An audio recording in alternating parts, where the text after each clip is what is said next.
اتنا بے وفا ہے کہ جب میرا اور آپ کا وصال ہوگا نا، جتنے پیسے بینک میں ہیں، جتنے پیسے گھر میں ہیں، جتنی پراپرٹی میری ہے، وہ سب کس کی ہو جائے گی؟ ورثاء کی، پرائی، میرا کچھ بھی نہیں، مرا میں، کمایا میں نے، مگر سب دوسروں کا ہو گیا۔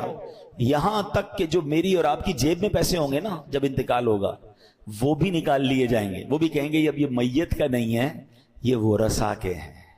اتنا بے وفا یار، میرے ساتھ 1 روپیہ بھی نہیں جائے گا اور میں اسی پیسے کے لیے بھاگی جا رہا ہوں۔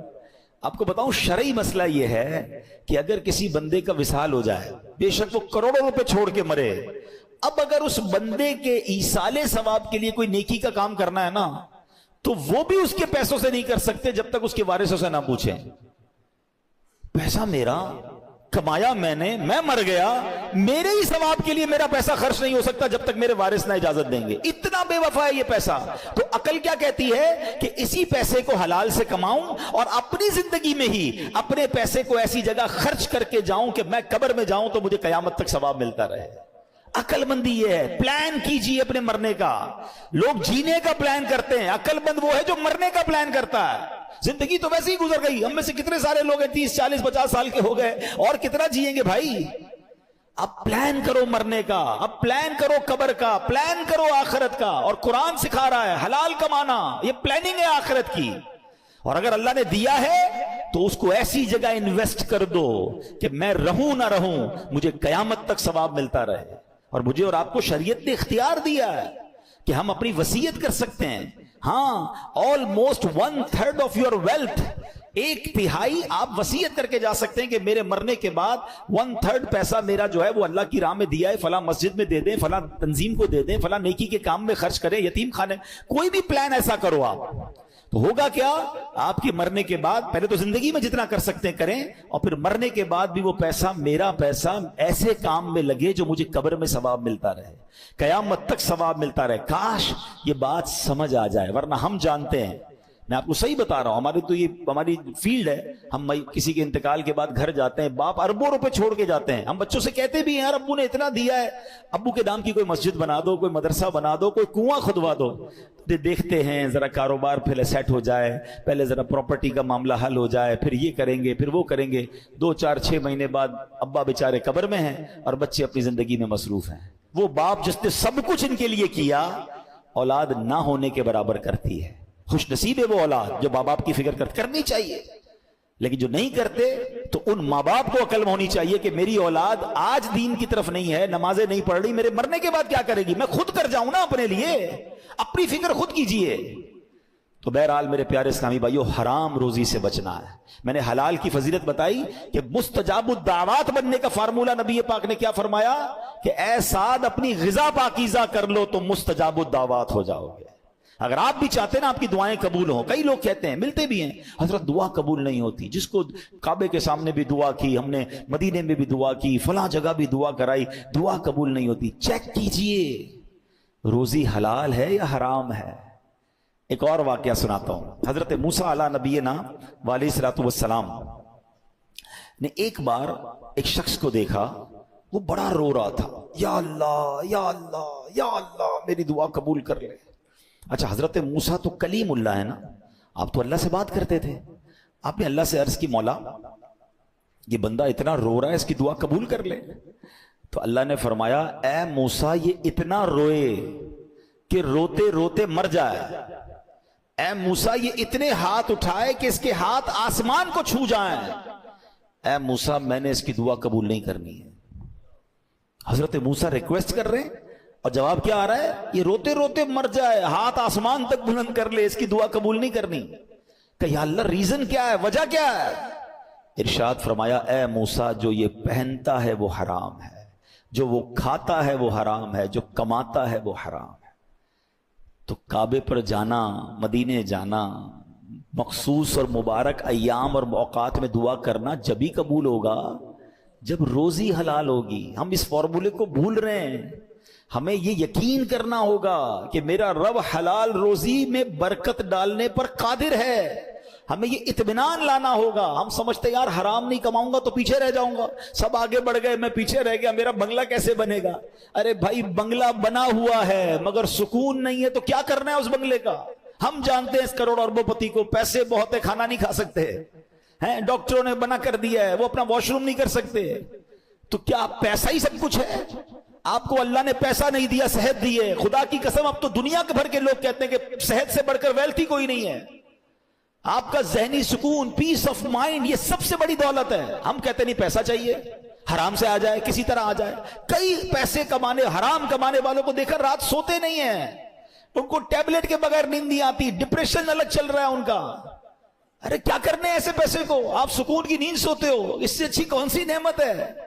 ہم نے اپنی زندگی کے فارمولے الگ بنا لیے. ہماری نظر میں ویلتھ اور ہے. اب تو یہ تو حدیثوں سے ہم نے سیکھا نا. اب تو یہ موٹیویشنل اسپیکر کہہ لیں یا جناب بڑے بڑے جس کو ریسرچ کرنے والے کہتے ہیں ویلتھ ہے ہی 5 قسم کی. صرف پیسہ ویلتھ ہے ہی نہیں. صحت ویلتھ ہے، پیس آف مائنڈ ہے ویلتھ ہے، آپ کی اچھی فیملی آپ کا ویلتھ ہے، ریلیشن شپ آپ کا ویلتھ ہے. آپ کے ساتھ دوست ہی کوئی نہیں ہے، آپ چھپتے پھر رہے حرام کما کر، آپ پولیس آپ کو الگ ڈھونڈ رہی ہے، ٹیکس والے الگ ڈھونڈ رہے ہیں، آپ الگ ٹینشن میں ہیں. کس کام کا یہ پیسہ؟ میں اپنے بچوں کے ساتھ ہوں، اپنی فیملی کے ساتھ ہوں. کئی اربوں پتی لوگ ہیں جو اپنے وطن میں نہیں آ سکتے، اپنے محلے میں نہیں جا سکتے، اپنے آفس پہ نہیں بیٹھ سکتے. کیا کرنا ہے اس پیسے کو؟ ہم نے پتہ نہیں کون سے فارمولے بنا لیے ہیں کہ یار سکون نہیں ہے. سکون اصل میں آپ دور ہیں اس لیے آپ کو پتہ نہیں ہے. جو لوگ کنیکٹڈ ہیں ان سے پوچھیں کہ مالداروں کے غم اور ہیں، غریبوں کے غم اور ہیں. یہ جو بندہ سمجھتا ہے نا یار میں دکھی ہوں باقی سارے سکھی ہیں، ایسا نہیں ہے. تو ہمیشہ یاد رکھیں حلال میں برکت ہے، حلال کمانا ہے. اچھا تھوڑا بھی ملا اور رب راضی ہو گیا. ایک روایت سنا دیتا ہوں چلیں بیان کے آخر میں. اتنی خوبصورت روایت ہے، یقین کریں ون آف دا امیزنگ حدیث ہے. خاص طور پر جو یہ بھاگم بھاگ کرتے ہیں نا پیسوں کے لیے اور پیسہ نہیں ملتا تو جناب اس کے بعد پریشان رہتے ہیں. ذرا حدیث سنیے گا. اس حدیث کے راوی بھی مولا علی شیر خدا کرم اللہ تعالی وجہ الکریم ہے. اور نبی پاک علیہ الصلوۃ والسلام فرماتے ہیں من رضی من اللہ بالیسیر من الرزق. کیا فرماتے ہیں؟ جو اللہ کے دیے ہوئے تھوڑے رزق پر راضی ہو جائے گا. پیسے تھوڑے ملے، رزق تھوڑا ملا. سنو آقا فرماتے ہیں جو اللہ کے دیے ہوئے تھوڑے رزق پر راضی ہو جائے گا رضی اللہ منہ بالقلیل من عملی، اللہ پاک اس کے تھوڑے عمل پر راضی ہو جائے گا. اللہ اکبر. اس کو انجوائے، اگر اس کو سمجھ گئے نا آپ، اس کی ایسنس کو سمجھ گئے، اے غریبوں تمہیں مبارک ہو. مگر راضی رہنا ہے. یہ نہیں کہ غربت بھی ہے اور شکوے بھی ہیں، غربت بھی ہے اور کمپلین بھی ہے. نہیں، پیسے تھوڑے آ رہے ہیں مگر بندہ دل سے راضی ہے. مگر انعام کیا ہے؟ خدا کی قسم یہ سودا مہنگا نہیں ہے. میں اللہ کے دیے ہوئے تھوڑے رزق پر راضی ہو جاؤں اور میرا کریم میرے تھوڑے عمل پر راضی ہو جائے. کیونکہ وہ راضی ہو گیا نا پھر جنت ہے. گھر نہیں ملا دنیا میں بڑا مگر جنت نہ ختم ہونے والی ہے، اس کی کوئی ایکسپائری ڈیٹ نہیں ہے. ادھر پیسے نہیں ملے، جنتیوں کے لیے ہیرے جواہرات ہیں. ادھر جناب لگزریز نہیں ملی، میں اللہ کی رضا پر راضی ہوں. جنت کی نعمتیں وہ ہیں جو کبھی ختم ہونے والی نہیں ہیں. تمہیں مبارک ہو. اور جو جناب اب اس کا ذرا مفہوم مخالف بھی تو سمجھو نا کہ جس کو اللہ نے زیادہ دیا ہے، سوچو کیا فرمایا؟ جو اللہ کے تھوڑے رزق پر راضی ہو جائے اللہ اس کے تھوڑے عمل پر راضی ہو جاتا ہے. تو جس کو اللہ نے زیادہ دیا اور قیامت کے دن عمل زیادہ مانگا تو پھر ہمارا کیا بنے گا؟ ہے ہمارے پاس جواب؟ عمل ہے ہمارا زیادہ؟ بلکہ ادھر تو معاملہ اور الٹا ہے. غریب آدمی زیادہ نیکیاں کر رہا ہے نارملی، اور امیر آدمی جس کو اللہ نے بہت نوازا وہ اور نیکیوں سے دور ہو گیا. ہونا کیا چاہیے تھا کہ جتنا اللہ عطا فرماتا اتنا میں اور عبادت کرتا اور شکر کرتا اور سجدے کرتا. ادھر تو معاملہ ہی الٹا ہے. وہ عطائیں بڑھا رہا ہے، ہم خطائیں بڑھا رہے ہیں. جواب نہیں دینا. کاش یہ بات سمجھ آ جائے. تو آج قرآن پاک کی اس آیت کے تحت ہم نے سمجھنا ہے. تو میں وہ آیت دوبارہ پڑھ دیتا ہوں جو آج ہمارے بیان کا ٹاپک تھی کہ اللہ کریم نے قرآن میں کیا ارشاد فرمایا. یہ ہمیں سمجھنا ہے اور اس پر عمل کرنا ہے. رب کریم فرماتا ہے یا ایھا الذین آمنوا کلوا من طیبات ما رزقناکم واشکروا للہ ان کنتم ایاہ تعبدون. اے ایمان والو ہماری دی ہوئی ستھری چیزیں کھاؤ اور اللہ کا شکر ادا کرو اگر تم اسی کی عبادت کرتے ہو. تو حلال روزی پر بات ہوئی اور پھر قرآن کہتا ہے شکر بھی ادا کرنا ہے، ناشکری نہیں کرنی ہے. اللہ کو ناشکری بہت ناپسند ہے. خود قرآن میں رب فرماتا ہے لئن شکرتم لازیدنکم، تم میرا شکر ادا کرو میں تمہیں اور عطا کروں گا. تو اگر آپ چاہتے ہیں کہ اور مل جائے تو شکر ادا کریں. ایک بار نبی پاک علیہ الصلوۃ والسلام نے ارشاد فرمایا قیامت کے دن کہا جائے گا حمد کرنے والے کھڑے ہو جائیں. لوگوں کا ایک گروہ کھڑا ہو جائے گا, ان کے لیے جھنڈا لگایا جائے گا, وہ تمام جنت میں جائیں گے. پوچھا گیا یا رسول اللہ حمد کرنے والے کون ہیں؟ آپ نے فرمایا جو لوگ ہر حال میں اللہ کا شکر ادا کرتے ہیں. ہاں, ایسے آسانی سے وہ جنت میں جائیں گے. تو شکر ادا کریں, نا شکری نہ کریں. زبان سے شکر بھی ادا کریں, اپنے اعضاء سے بھی شکر ادا کریں. آخری بات کہہ دیتا ہوں, کچھ لوگ یا اللہ تیرا شکر, یا اللہ تیرا شکر, الحمدللہ الحمدللہ کہتے نظر آتے ہیں. بہت اچھی بات ہے, مگر یاد رکھیے صرف زبان کا شکر نہیں ہے. آنکھ کا شکر یہ ہے کہ آنکھ حرام نہ دیکھے.